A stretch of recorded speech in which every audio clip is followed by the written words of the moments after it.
welcome back, my friends, to the show that never ends. Emerson, Lake and Palmer. Great song. Anyway, Sports Around the 313. I'm back. I haven't been in front of the camera in a while, but no excuses. I've been following the sports around the 313, and I know exactly what's going on, so we're going to talk about it tonight. But before we get going, as everybody knows, I had my battle with cancer. I'm a survivor, and my daughter-in-law, Kelly, she made up a needlepoint here that I have right here with me with the Old English D and the cancer sign, and I want everybody to take a look at it. Every time I look at it, I think about it. I think about what I went through, and I thank Kelly for her effort. It's a great thing. I appreciate it. Thanks, Kelly. Okay, let's get on with the show. All right. First of all, we're going to talk about everybody. The Lions and the Red Wings, Tigers not so much because it's the off season. The Pistons and University of Michigan and Michigan State basketball and football. But let's start off with something that's really pissing me off, and I know it's pissing off all the fans, the Detroit Lions. Now today in a column in the Free Press, Carlos Maneros, who's a sports writer for the Free Press, came out today with the headlines, Tank Lions, Tank Lions, Tank Lions. In other words, he thinks the Lions should just tank right now. They're only 3-6. He doesn't think they're going to get too many more victories. Could end up 3-13, get a high draft pick. So that's what he's kind of promoting, is tank the rest of the season. Just lose the rest of the games. Who cares? You get a high draft pick. So, in a way, I never like tanking, and in a way, I'd kind of like to see that happen. But, I saw a comment from a fan earlier today, also in the paper, and he says he's 40 years of getting tired of looking at crap football in the city of Detroit, and he's never going to watch the Lions again unless they start doing something like winning, okay, which would be great. So I put a little thing up on Twitter last week. I was so pissed off when they lost that game to Minnesota. I should have waited till they lost to the Bears too. And I told everybody, I said, we're getting tired of the Lions. They've got to be the worst sports franchise in the 313 that I've ever experienced in my lifetime. And the last time they won any kind of championship was when I was 7 years old. And I'm not going to tell you how old I am, but that was a long damn time ago. Okay, way too long for all the loyal fans that keep following this losing team.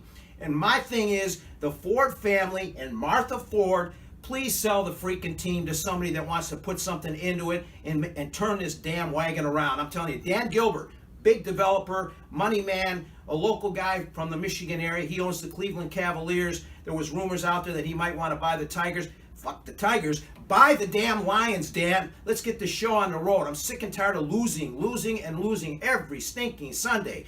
Sunday in and Sunday out. We only hope as Lions fans that they could at least win one game every year, which is Thanksgiving, which, sometimes they do and sometimes they don't, but they embarrass themselves on national television. This year, Monday Night Football, opening the season against the Jets, who stink and still stink and stunk last year. And guess what? The Lions got their ass kicked on freaking national television. How much more crap do we have to put up with as fans? I've been a fan my whole life. Am I going to ever see them make the playoffs and maybe win a Super Bowl in my lifetime? Hell, I don't even think so. I'm not a betting guy, and I would bet no to that. So what's happening with the Lions? Matt Patricia, rookie coach. I like the guy. I thought it was a good hire. Okay, I don't know what the hell's going on. I don't know whether the players have lost confidence in this guy. They just don't feel like they want to play for him. They feel like they're laying down and just letting these games go. The last two damn games, Bears and Minnesota. Matthew Stafford, our quarterback, got sacked like 16 times between the two games. That's unheard of. It's almost like the offensive linemen are laying down and letting the defensive linemen run right over him and get to Stafford. Before he barely even gets the ball in his hands, they're sacking him. He's running for his life. You cannot throw a football downfield when you're running for your life constantly. Stafford's kind of a mobile quarterback, but not like a Fran Tarkington from years ago with Minnesota. I mean, he can't scramble like that. Okay, so you got to protect the guy. What the hell's going on? Bob Quinn, the general manager, his third year. What does he do? Oh, Jesus. Every fan is up in arms about this. He trades our number one receiver, Golden Tate, who, in my estimation, he's one of the top 3 or 4 receivers in the entire National Football League. He trades him for a third-round pick. Who gives a shit about a third-round pick? Are you kidding me? You're worried about next year? A third-round pick? If you wanted to trade Golden Tate, you should have got a first-round pick from whatever team you decided to trade it to. Not a third-round pick. Who cares about a third-round pick? You don't know what the hell's going to be happening next year, who's available or whatever. Point is, Golden Tate's gone. All of a sudden, two of our top receivers are injured. One of our tight ends, and Marvin is injured right now. They got Kenny Galladay coming in, and then who knows what the hell they got trickling in from the practice squad. I don't know. How is Matthew Stafford supposed to win a game when he's got receivers that aren't experienced? One, an offensive line that can't fucking stop a goddamn fucking baseball coming through. They just can't stop anything. It's unbelievable. I'm so disappointed in the Lions, and I thought for sure that the Lions would have a good year. I thought for sure they'd at least better their record than the last 2 years, which was 9-7 and 9-7, and make it 10-6 or even better, and make the playoffs and go into the second round of the playoffs. It's not going to happen. Are they going to win another game this year? They're halfway through. I don't think so. Maybe they'll win Arizona. Maybe they'll win Buffalo. But the way they've been playing, they couldn't even beat the Jets in the beginning of the season. They might end up 3-13. And Bob Quinn, hit the freaking road. You know, Martha Ford, have some, grow some cojones. Here, get rid of Quinn, get rid of Patricia.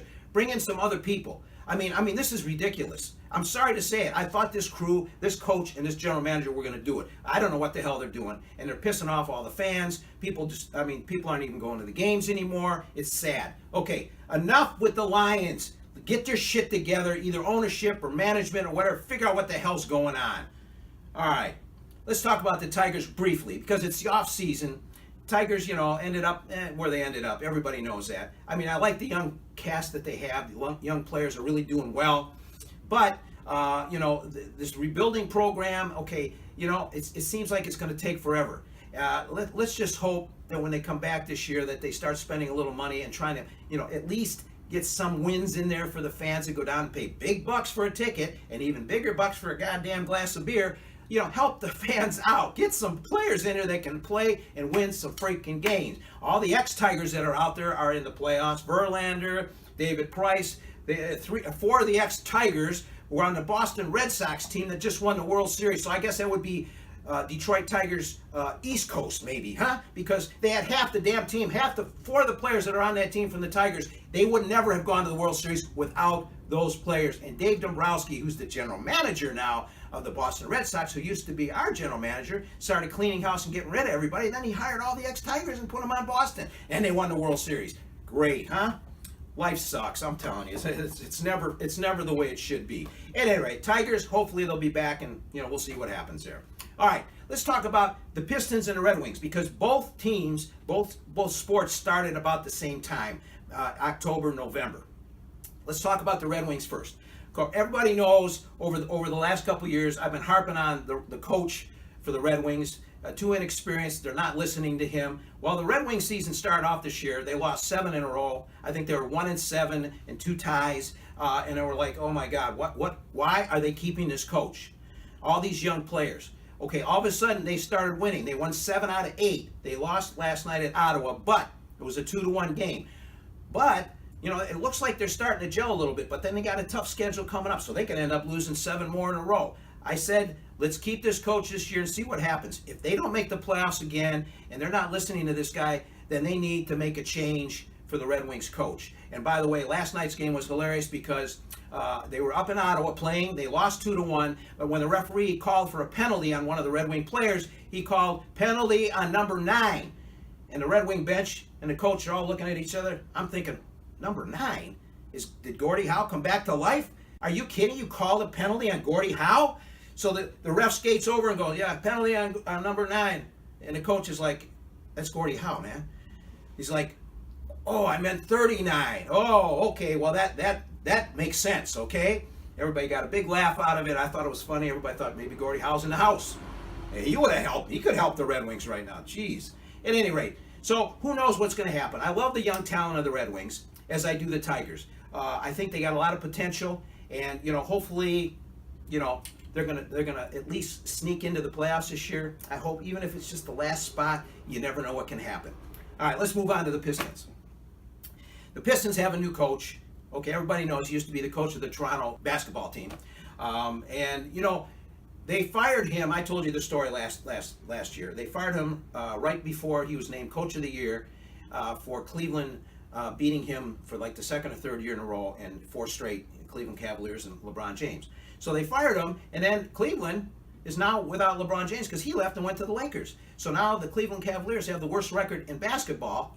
Gee, too bad. But Toronto really took off because they did a big trade over the offseason for Kawhi Leonard from the San Antonio Spurs. So they're doing real good. They were 12-2 when we went into their house the other night. So with our new coach, who's doing a good job, I like him a lot. And the players really play for him. They won that game the other night and beat Toronto Raptors by 2 points with like a second and a half on the clock. He drew up a couple plays. They did it. They won the game for him. I think they were happier for him than he was happy for himself. But it was exciting to see. They're over 500. Again, you know, if they continue to build and work his new system and such, I think the Pistons are going to make the playoffs for the first time in a long time. And I'm excited about that. They got a good young core. Drummond is doing well. He's actually hitting free throws, not so much three-pointers. Blake Griffin, geez, I think he's 4th in the league in scoring right now. I think he's averaging like 24 to 27 points a game. He's not injured this year. They're all healthy. Stanley Johnson is doing good, rookie from a few years ago. I think they're going to do well. I'm excited about it. So let's hope that the Pistons can keep rolling in the right direction. All right, let's talk about college football real quick. University of Michigan football. Wow. They're in the top 4 for the playoffs this year. Last year, they lost like they were 8-5 or something, but they really got it together this year. Their offensive line is playing great. This new quarterback, Shea Patterson, who came in as a transfer from Mississippi State, is just doing wonders. I'm telling you, it's amazing. Their defense is the #1 college defense in football, all college football. They're holding opponents to the lowest in running and passing. It's amazing. Those guys are like on fire. I'm so excited. They play Indiana this week, and then the last game of the season, of course, is right after Thanksgiving. They play Ohio State in Ohio, and you know, geez, I hope the hell they kick the crap out of them, because Ohio State hasn't been doing that well this year with all the stuff that's been going on at the university with the coaches and such. So I'm hoping that they do win out, and if they do and they go to the playoffs, they'll get to play in the first round Alabama, which is the #1 team in the country, and it's been the #1 team in the country forever. It seems like for years. Every year it's Alabama. So wouldn't that be great if the University of Michigan football team and Harbaugh would take his team, play Alabama?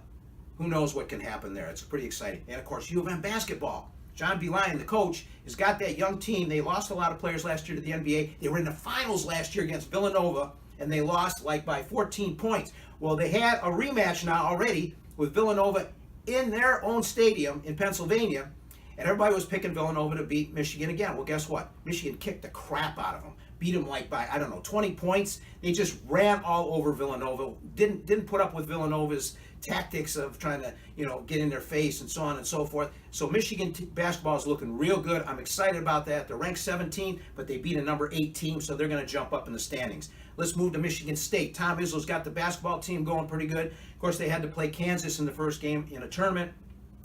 Almost beat them, but they didn't. Kansas was rated #1 at the time. Now Duke is. So Michigan State's got a lot of potential there. They got a lot of good ball players. I think they're going to do well. Michigan State football, on the other hand, I don't know. I don't understand. Again, last year they looked pretty good. This year they're like, not so good. They're probably not even in the top 25 right now, where Michigan is ranked #4 in the country in football. So, it's going to take some time for the guys up in Michigan State and East Lansing to get their act together from that standpoint.